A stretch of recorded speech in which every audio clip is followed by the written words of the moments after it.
So how the lads doing tonight? We're here.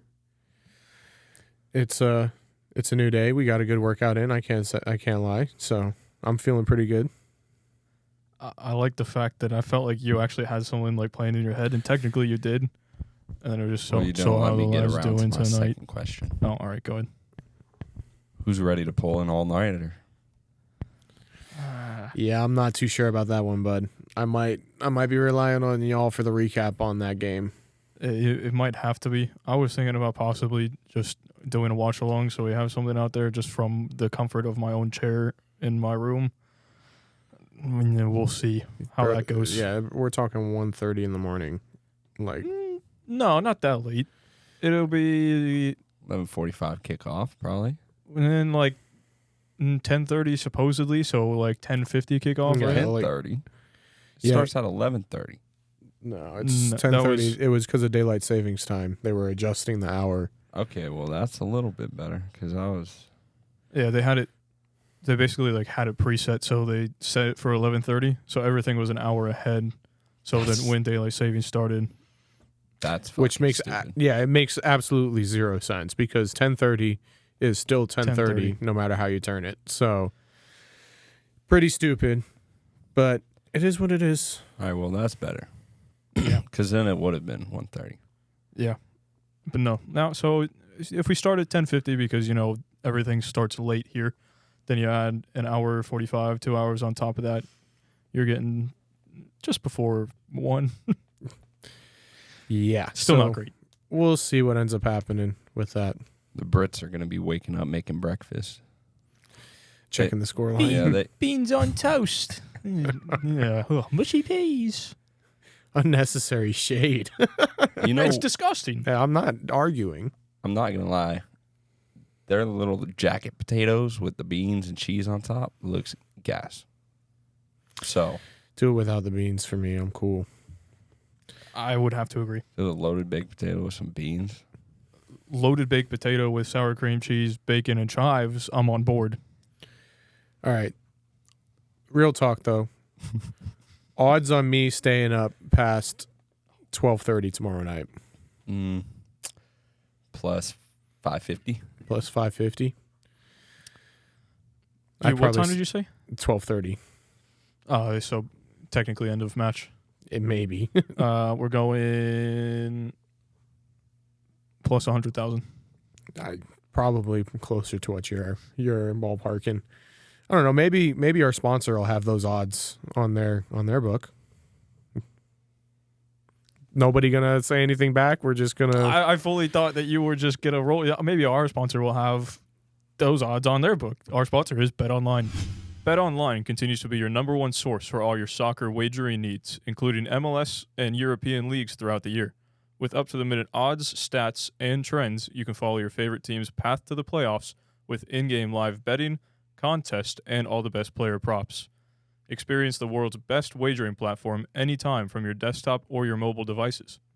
Head to BetOnline today to become part of the team, and remember to use promo code BELIEVE, that's BLEAV, for your 50% welcome bonus on your first deposit. BetOnline, the game starts here. You know who else probably had plus 100,000 to win the game? Orlando City when we scored in the 13th second. Well, we would have minus 100,000. Oh. Backwards. Oh, you had that Backwards. all planned up in your head, and it's still. No, yeah, our odds would have been meh. I think just because the way we started the season, I don't know what they were live, but it must have been fluctuating a lot. I think when we were watching the highlights, some of the win probability got put in there, and the commentators were saying how it was fluctuating a lot throughout the match, just because it was a very back and forth match for most of it. Yeah, a whole lot of swings in momentum and shifts and people maintaining possession and being the more promising team. You tweeted it out because you heard it. Timo Pukki said that he didn't feel that Minnesota deserved to win that game just because of the chances that we created. I don't think we deserve to win that game either, though. I'm going to be 100% honest. Sorry, you got a shot on my phone in that camera right there. The exact quote was, "To be honest, I'm not really sure if we deserved it today. They had many, many chances, but in the end, the result is the only thing that matters." So I feel like neither team really deserved the 3 points there. Like, I feel like a draw would have ended up being a fair result for the performances by both teams. For different reasons, I would say, because we did create a load of chances. Yep. They didn't create a load of chances. So from that perspective, yeah, I think we deserve the 3 points. But then from their perspective, they finished the minimal chances they got as to where we didn't exactly score the 7 goals that we should have. Yeah. It was 3.91 XG on the night with 7 big chances created, a total of 22 shots, and 6 of them on target, with 13 of them being off target. Correct. Dang, I got a memory today. That you do. But how many big chances did we miss out of the 7? 7. 6. Yeah, no, so the one big chance was that we capitalized on was Duncan's first goal in the 13 seconds, because I guarantee you his second goal is not even above a 3.3 XG. Yeah. 0.07. I'm on a roll. 0.50 goals on target. If it's on target, 0.07. My hand is just going to get in the way. I'm sorry. Blame Dave for not being here. I'm not even on camera. Now I'm on camera. 0.07 XG. Yeah. So, a little higher, but definitely not a clear-cut chance by any means, I feel like. But, man, it's just not great. I will say, in a night of negativities, there was one positive. Tesho Akindele is off our record books. This man is retired from the sport, going around finding the best neighborhoods for people to live in. In Charlotte, I think. He was doing it here, too, while he was here, and now he's still catching strays. Yes.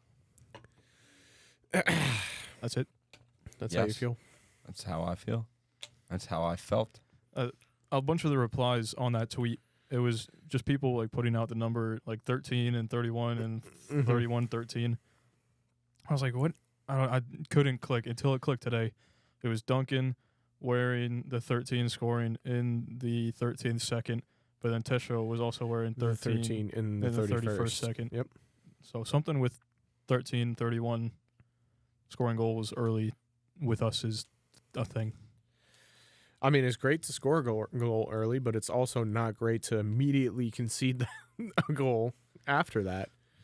Yeah. I mean, I feel like there's no dilly-dallying around with this. Like, we just kind of got to get into it and go through it. This one's going to be like ripping off a Band-Aid. Yeah. So, it's a new year, right? We're all being better. Everybody in this room is challenging each other to be better, to get better in some way, shape, or form. So I'm not going to get overly mad anymore. It's a new year, new Zach. We're not doing that. Hey.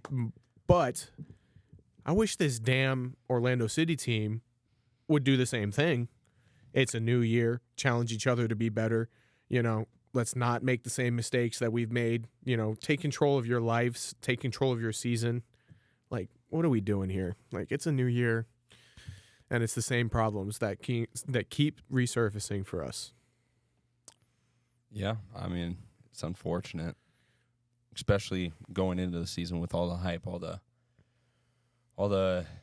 what do you call them? All the goals that we said we could achieve this season, and to come out and play like this, it's been underwhelming, and I think it's due to a fact we don't give a fuck about the league right now. It's clear. 3 games, 1 draw, 2 losses, and we're just playing much better football in the CONCACAF Champions League right now. Or Cup. CCC. Yeah, so I don't know. I just don't think we've had the right mindset coming into the league that we all thought we would. Going back and looking at our episode where we did the predictions of where we think we're going to finish and everything, as of right now, in this moment, I am thinking none of those are coming true, not even close. And it's unfortunate to think that. But the most viable one is the Champions Cup as of right now. You have a away leg against Tigres. If you score one, if it ends 1-1, you go through. So that is our best chance at basically continuing in a competition right now. Starting the MLS 6 points behind what is top of the league already is not a good start. You said it, 1 draw, 2 losses. And I think it kind of does point to the fact that you said we are caring for the Champions Cup right now more than we care for the league by just starting Schlegel against Fort Lauderdale and then against Minnesota. I could be mistaken. I think Brekalo started against Montreal. He did because Schlegel was suspended. That's right. He had the red from last season, so Brekalo had to start. So if he was not starting and Schlegel was starting, we probably would have been 0-0-3. 3 losses, probably. Yeah, we wouldn't have that draw against Montreal. But it's kind of beyond the point right now. Do we want to get back into breaking down the game? Because as of right now, we're 2 goals in, and it's only been 4 minutes through the match. Yeah, I mean, because that's just kind of how it goes in this game.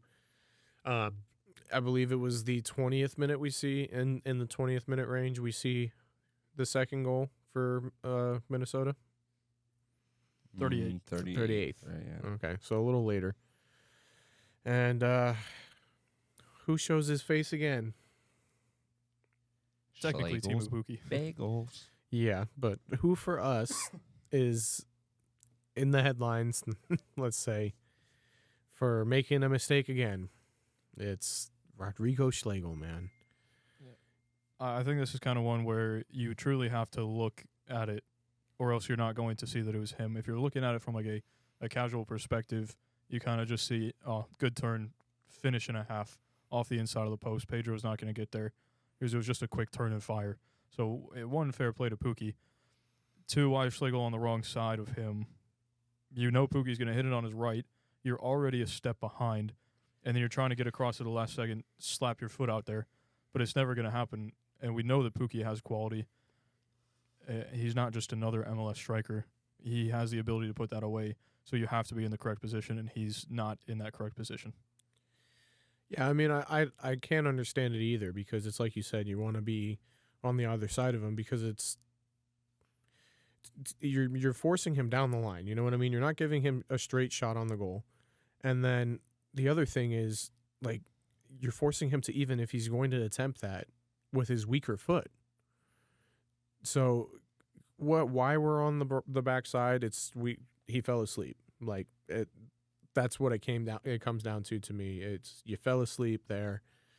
You got caught in a bad position, and against the striker of that quality, they're going to exploit it every single time. And we saw it with Miami's quality that they have up top, and now we see it again with Pookie. You got any thoughts on this one? You're just gonna... No, Schlegel just ruined everything in my mind. I was going to fund his bagel shop, but he doesn't get that anymore. Now he gets a singular bagel on his ferry trip back to Argentina. No cream cheese. No cream cheese. Just a bagel. plain, Not toasted. Nope. Dry ass bagel. week old, stale bagel. And it's only because he made that. It's only because he made that save. If he wouldn't have made that save, I wouldn't even be giving him a bagel. I'm going to be honest with you. I think so. Some people think that we've kind of been too harsh on Schlegel. Oh, fuck off. No. When you truly look at what he has done this season, it has been really just detrimental. Even if it comes down to the one mistake that led to a shot on goal, he was trying to shield the ball out of bounds this last match to get a goal kick. Yep. Got basically just outplayed by, I believe it was however you say the guy that scored against us. Bongo Kule Hongwane. Mm-hmm. It was the same guy, outplayed Schlegel, and then tried to start a near post, but Pedro made a good save. So you look at what he's done throughout the season, I don't think if anything, I think we've been too easy. Oscar right now is being too easy, continuously giving him these starts. I'd rather, I think we've had this discussion before. I think you said it actually, and I might have been on the opposite side of you do start a young lad, Abdi Salim, Thomas Williams, anyone else. Dude, I would even be fine with Kyle Smith playing there until Brekalo's up to 100%. See, but then we're back into the same situation of no depth in the back line that we've been in for years. Yep. I mean, realistically, this should have been sorted in the off season. I mean, we should have gotten ourselves a quality backup as well. Who's the lad from Cola or Cola? Alan Saldavia. Yeah, I wish we had him right fucking now. And that would have been a loan, so it wouldn't have even really been that detrimental to our books. I don't know. I mean, it's just poor, and we need another center back. Like, Rodrigo was good for his time here, and we're past that, so it's time for us to get some quality depth. So then, to be on the opposite side of that, last season he had a good run of form where he wasn't terrible. He got the job done, got us to the position that we were in due to the situation with Antonio Carlos.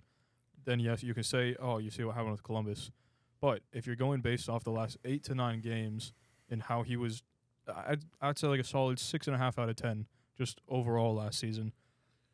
From a front office point of view, you have to look at that and say, all right, he can serve as a backup. He's a decent backup at this moment in time. And how are they supposed to know that it would be this bad, like just this quick this season? Because you really didn't know until it's happened this season. Go ahead, say something real quick while I'm. I mean, yeah, it's a hard position to be on, like be put into, but I feel like we missed Antonio Carlos a lot throughout the past 2 seasons while having Schlegel as a backup, and every time we had him as a backup, part of the back half of last year, he was always at fault for a lot of things. We did bad defensively in those games, and we're always like, holy fuck, when is Antonio Carlos coming back? So I feel like you just kind of look at that and be like, he can't do it for a long run of games, so if we aren't going to get someone in like Brekalo, we need to upgrade that position defensively. Because even in the back half of last year, it wasn't him being spectacular. He had some good moments, but it was mostly just Robin Johnson being one of the best center backs in the league and covering up for him. You could argue the fact that it was just Robin covering for him, but I truly do think that Rodrigo was actually decent. Yeah. Because you can have Robin cover for him all that you want, but then you see it this season, Robin can't cover all of these mistakes. Yeah.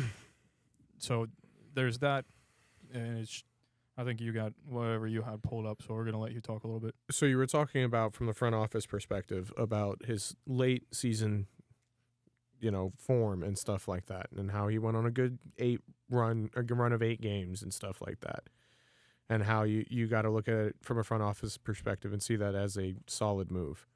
The reason I say you can't do that is because he's played 108 games for our team.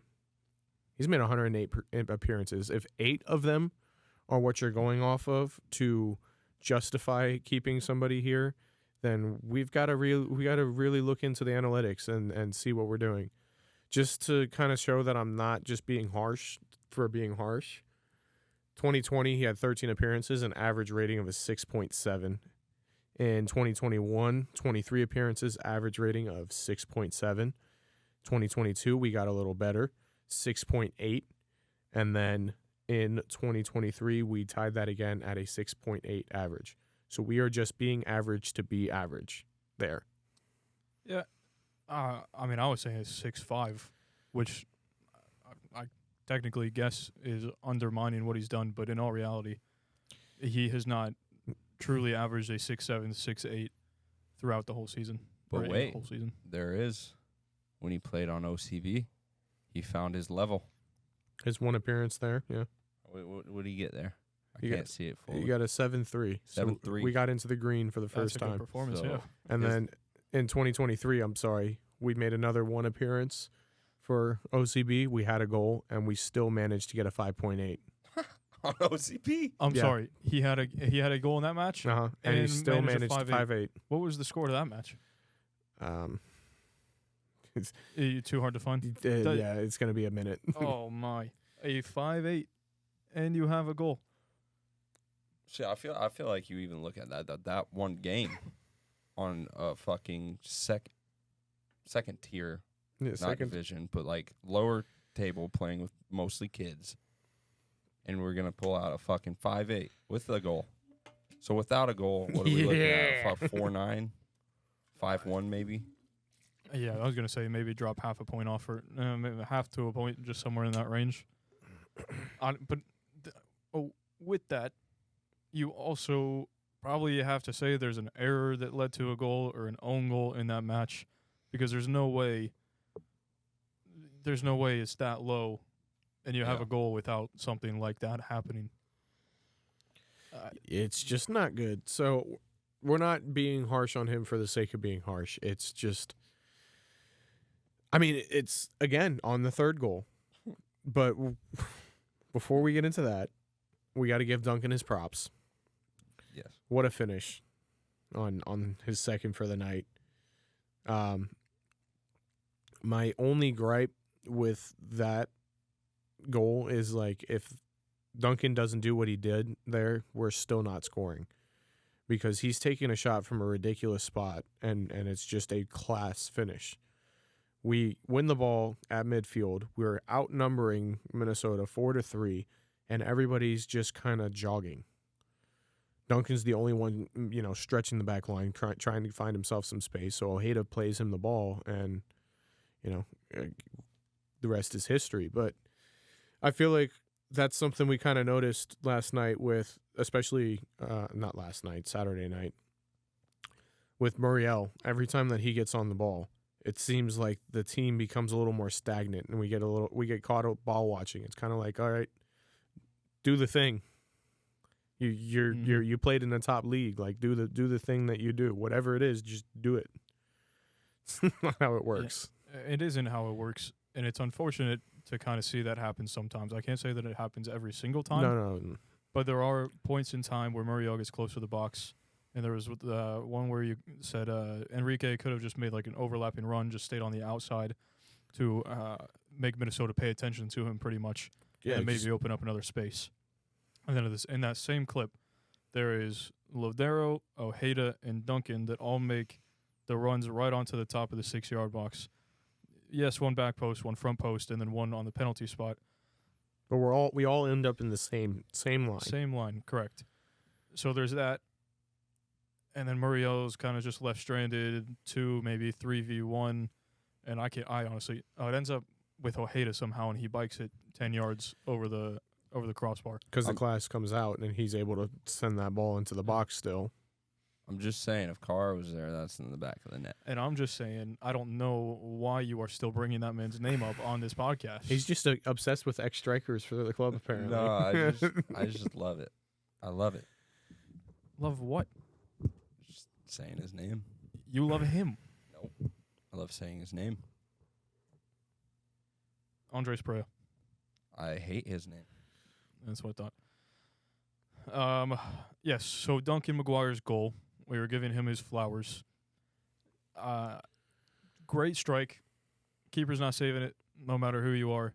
He might kiss the inside of the post, but he finds the side netting perfectly, low-driven shot. But then I also had to say that Minnesota defender Miguel Tapias, I think it is. Holy shit. What are you doing? What are you doing, bud? The man decided to take a nap. He stood there, put his arms behind his back, more worried about a handball in the box than actually trying to stop the shot. It gave him a good 3 to 5 yards of space. Made himself as small as he possibly could there, too. Like, if I'm not wrong, he kind of turned to the side a little bit, too. He was afraid of the rocket that was about to come off of Duncan's foot. And, I mean... Fair play, but just don't put your hands behind your back, cover the boys, and be a man and take it. Oh, I'm not even mad about putting the hands behind the back. Like, if you're scared of the rocket, is what I'm saying. Just put your hands in front of the boys and take it like a man. Yeah. You're kind of taught to put your hands behind your back now, right, just to avoid that possibility of there being a handball. But then, I've seen Robin do it multiple times where he puts his hands behind his back, and then he just kind of turns his shoulder a little bit, but he's still there. Yep. He's still got, as weird as it sounds, spread a little bit, just make yourself that bit bigger. Mm-hmm. But all praise to the former Mexican U20 national team player Miguel Tapias for letting Duncan bag his brace on Saturday night. Yeah, and things started to look good.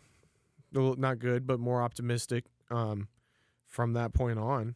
I feel like. I mean, it was a little scrappy of a game to finish out, but we do the thing. So I feel like I said it on the night, and I think you guys agree with it. What better way to honor our 10-year history Honor thy history. than doing what we did for 10 years? And that's getting everybody's hope up and conceding a late goal to allow somebody to win it. We see it every year with the Wayne Rooney thing. You know, it's just it happens to us all the time. It's us. I've had this thought running through my head. I've been waiting to say it. It's honor thy history. 10 seasons into the MLS. And I remember Jonathan Spector, Stefano Pino, Cardiac Cats. We get a point against, for some reason I want to say Portland. I don't think it was Portland. Into that same net, in the same stadium, the Cardiac Cats were alive. They very much were alive for the first 2 to 3 years in the MLS. And they've decided to bring themselves back, but just in the opposite way of what it should be. So we are honoring thy history. Absolutely. So we concede in the 90 plus 5, 4 or 5. I believe it's 5. Yeah. 90 plus 5. 90 plus 5. Robin can't jump. It's just, it's a fact of life. We see it all the time. He can't jump, gets beat on a header. And ball falls to Minnesota player. I can't tell you exactly who it was in that moment, but he starts to make the counter, starts to drive forward, and who else but Rodrigo Schlegel and Mikey Holiday on this one. He's going to get the blame on this too, but neither one of them goes to press the forward. None of them kind of really step to, and he plays the ball out to your man. So I'm going to get both these names here. Okay. The assist is from Tani Oluwaseyi. Okay. The goal comes from the same guy that I mentioned earlier with the Rodrigo mistake. I'm going to let you try to say this one. No. Catch. I'll try, but... Yeah, okay. No. You got to give your best effort. H. Long Wayne. What? I just spelled his last name. All right, so the goal comes from Syllables. Bongo Kule Hlongwane is what we're going with. I think you're pretty close. I'm not going to lie. Yeah, that was nice. That's, Good job. I believe. No, what was he? Oh, he is South African. Yeah, I think it was a Nigerian, the South African link up. Minnesota has we got the scouts up in Northeastern Europe. They got the scouts in the continent of Africa. And that link up worked well because, one, you got Rodrigo Schlegel back there, and he starts to take the right angle. Body position was wrong from the beginning, which slows him down. And then he goes right angle and then says, no, this is too smart. Let's go with the wrong angle and try to chase Hlongwane. And then Mikey Holiday is asleep. He kind of took over from Tapias, falling asleep in that back line. So just not a good showing all around. No. And then, on top of the whole thing, Schlegel likes to make the most stupid fucking stab-ins, late challenges, yellow cards, when he doesn't need to. But the moment he does need to, in the fucking final minutes of the game, you're just going to let him, nah, I don't want to touch him. I don't want to foul him. You don't want to try to get there. No. Like, he might have been a little farther away, but I do agree. You got to make a tackle. But there was, at a certain point, he's probably a foot away. You can grab his shirt, pull him back. MLS players being MLS players, they're going to turn around and be like, That's thinking about it. I've made a joke about Rodrigo getting sent off and then us starting to play better. Looking back at this now, I'd rather him not get a red card because of what happened to Caesar and what happened to Wielder. Wielder is done for 3 matches, I believe. 3? It's a straight red. Fuck did he do? It's a straight red after the match. Do we know what he did? he got slapped in the face and then retaliated, and he was the one that got caught and tried to fight the guy, basically. There's 2 reds given out. Yeah, and the other one was to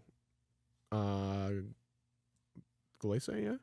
No. There was one to the Minnesota guy. All right, so because they walked over because he tried to get off the field, and the ref went in the benches and found him and pulled him out, gave him red, and then Cartagena got a red, and everyone was like, "What the fuck?"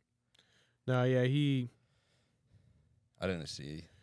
From the stands, it was hard to see. He deserved it, and they just don't even have those. They don't have the red zone football. Yeah. I've been looking for them.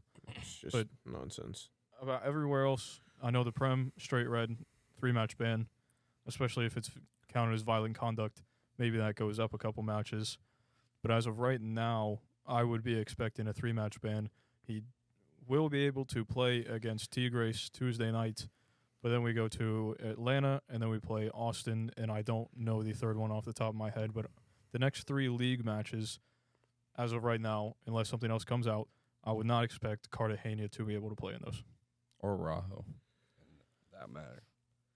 Oh, then that leads me into this tweet that Mike Ramajo put out, and see if I can get that back. We had an update on Cesar Araujo. It says Orlando City coach Oscar Pareja says Facundo Torres is recovered from his shoulder injury ahead of Tuesday's Tigres match in the CONCACAF Champions Cup. So Facundo is good to go also. And then still to be determined on Cesar Araujo, who left game early last Saturday. Pareja says team is waiting on final medical check.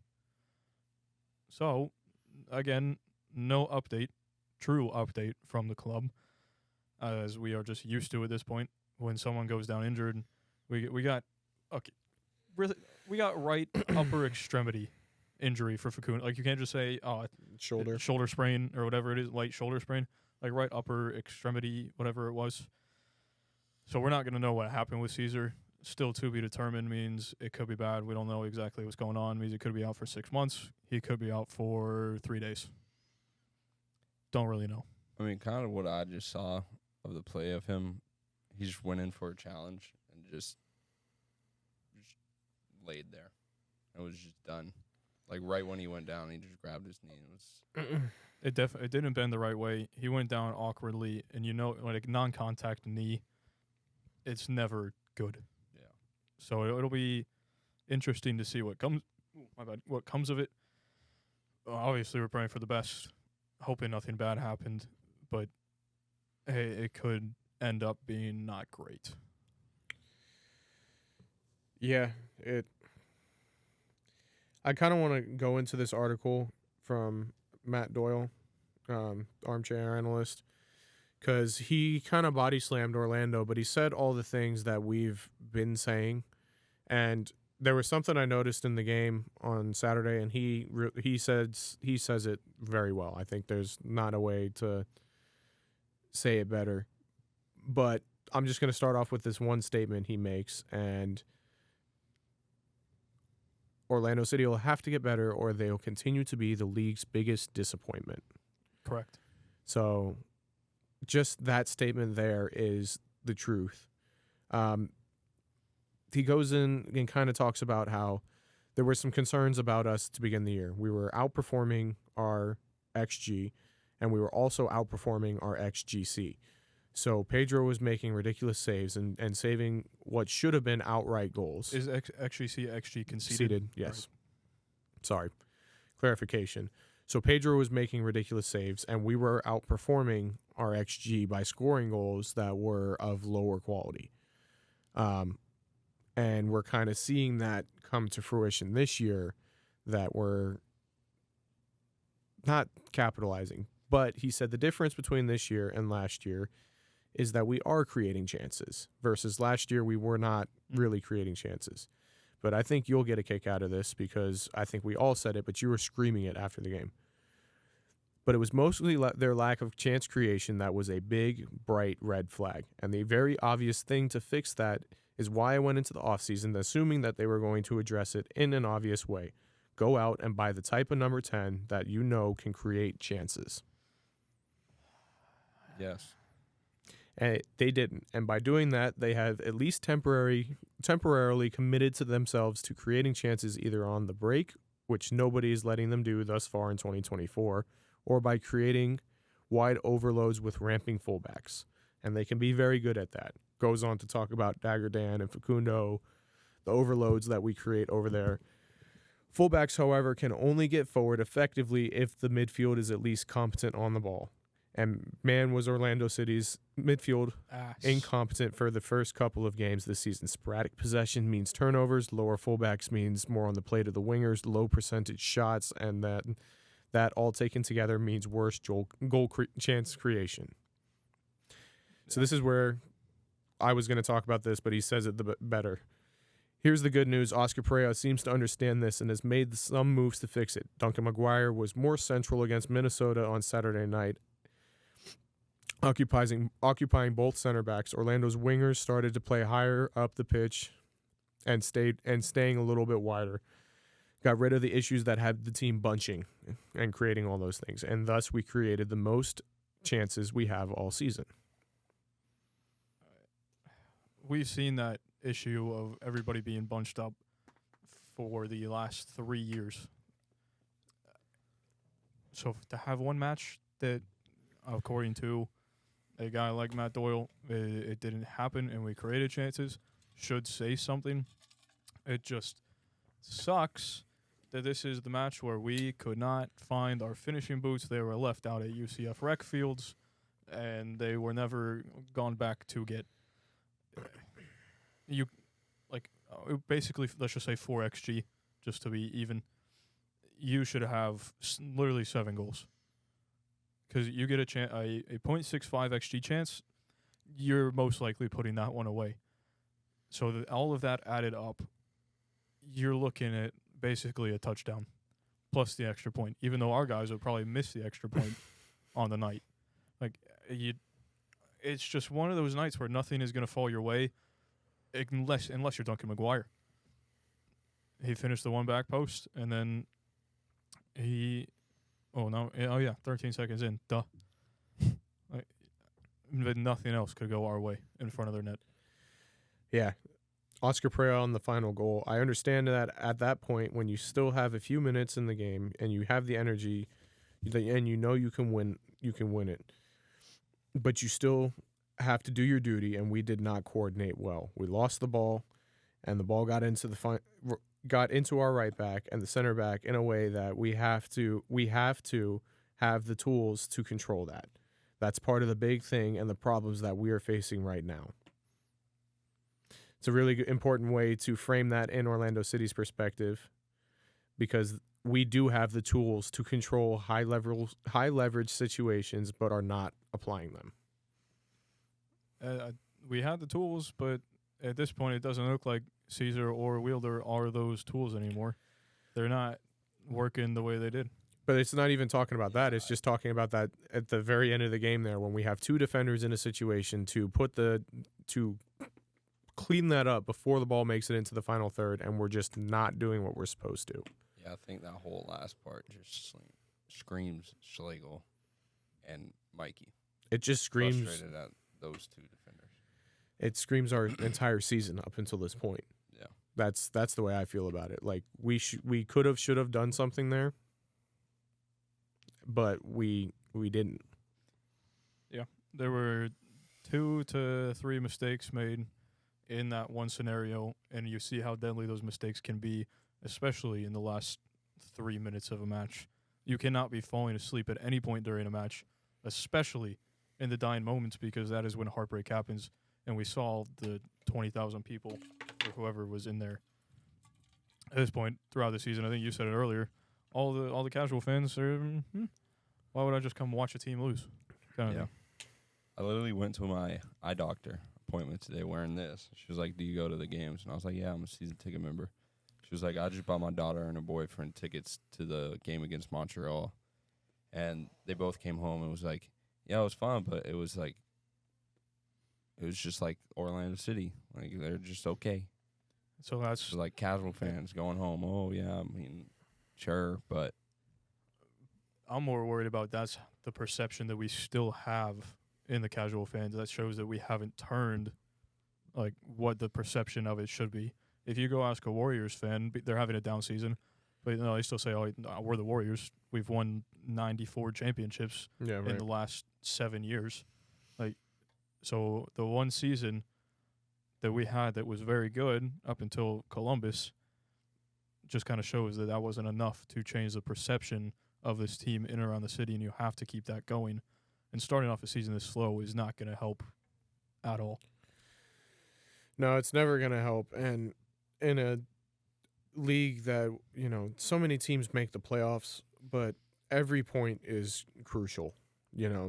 We see it come down to the wire for a couple teams every single year. And I don't want us to dig ourselves a hole that we're going to have a really tough time getting out of.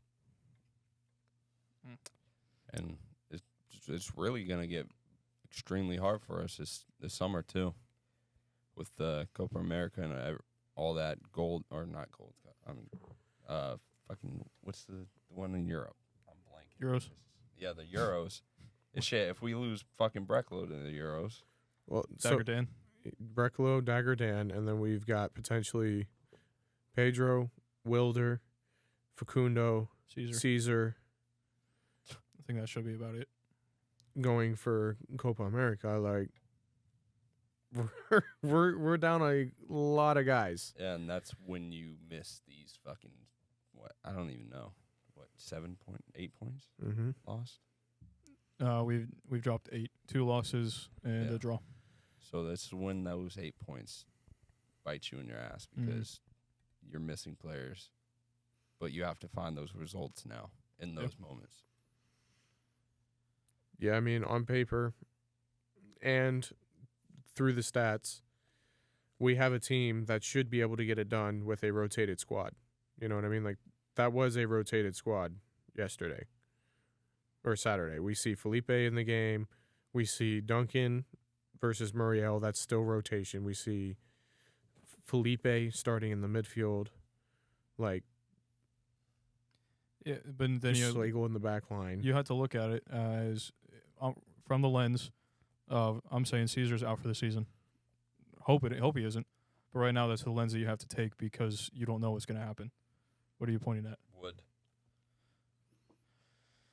So if Felipe started the rest of the season, Cartagena is there, and then Kochevsky. That's it. We let Juninho go, the OCB GOAT. That made. I think he ended up making a first team appearance. Yeah, maybe one. But I don't know. Schlegel, I don't want him on the pitch. If Dagger Dan goes, we got Mikey. Mikey just fell asleep. Pedro, Mason, you can rely on 85% of the time. But then you look what's behind them. What happens if one of them gets hurt in these couple of matches that we don't have something? So it's not just that front line of depth. It's what you have behind them. And the big one that stands out to me is letting Juninho go. I don't know if he was asking for ridiculous wages in MLS terms, but I think that one will hurt us down the line. Yeah, well, he was on a loan here, I'm pretty sure. So was Wilder and so was Angulo. I understand. I'm just saying maybe the parent club was being... But he ended up not going back to the parent club. The parent club sold him. I believe. I could be kind of wrong on that, but I believe he was sold. Holy shit, there's 2 hawks in a nest. Hawks? Brother. I know we're going to Atlanta in a couple days, but come on. There's 2 eagles in a nest. And they're bald. Got the Eagle live stream back up on the TV over here just for context. I really don't want to talk about the Tigres match anymore. Or not Tigres. I really don't want to talk about the Minnesota match anymore. We got to do one more thing before. Oh, dear Lord, we got to bring it back. We have to. It's 2 years running, bro. We forgot it the first 5 matches. Well, we're going to start back. Last bit then. This is bottom 1. No. Bottom 2. Top 1 because we lost. If we win, it is top 2, bottom 1. Oh, they scrap it, bro. That's the father. I believe that is family. That guy don't look too happy. He's sitting down right now. Anyway, yeah, top 1, bottom 2. Top 1, Duncan. Easily. It shouldn't be anyone else. A brace on the day. No one else lived up to anything they were supposed to do. So I feel like that one's easy. First, bottom 1 for me is going. I think I said it to you yesterday, actually, but I'm going to change it up. I'm going 1 Mikey. You're being harsh. Is it harsh, or did he fall asleep in a moment where you can't fall asleep and we conceded partially because of it? Did we lose that game? Did we drop a point? Okay, so my first bottom one is going to be Pedro Galese. Again, the same argument you made. If we don't be stupid on the ball there, we don't lose that game. We don't lose that game. Mm-hmm. Don't disagree. Are we doing 2? Mm-hmm. All right, so my first one's Schlegel. Getting that out of the way. I feel like it might be on someone else's list here. 100%. It would be Mikey 1 and then Schlegel 2. Not in any specific order, just they're both there for me. Yeah, I mean, Schlegel was my other one, too. You're partially at fault for one goal, directly at fault for another. Like, again. Yeah. So my 2, I have 2 people in the running. I kind of want to give it to Mikey because he fell asleep on the last goal. Also, he missed a sitter right in front of the net in the second half. But I do think I have to give it to Galese because that first goal he allowed was completely his fault, and that changed the whole outcome of the game, I feel like. And it's something he never does. Mm-hmm. And he's always confident back there. But when it happens, it's just like... I don't know if we've ever seen it to that effect before. Yeah. It's unfortunate, but he kind of did it to himself. But I just feel like that goal is really what changed the whole I don't disagree. tide of the night. All right. I don't know how much of a preview I got in me for Tigres because it's draw, and we'll see what happens down in Monterrey. Maybe Murray will start over Duncan because Duncan got the start in this one, but at the same time, you take a man that's in form, out of form by benching him. Brekalo's got to start, right? Yeah, he will be starting. 100%. He's going to be starting. I'm interested to see what we do in the midfield with Caesar being out. Do we see Felipe come in? Do we try to play a single 6 in Cartagena and play Lodero and Ojeda? I don't really like the idea of that, especially against a team like Tigres. I think we're going to need to try to be solid in the midfield, but then again, we haven't been solid in the midfield up till this point, so maybe let's try something new. I don't know. Yeah.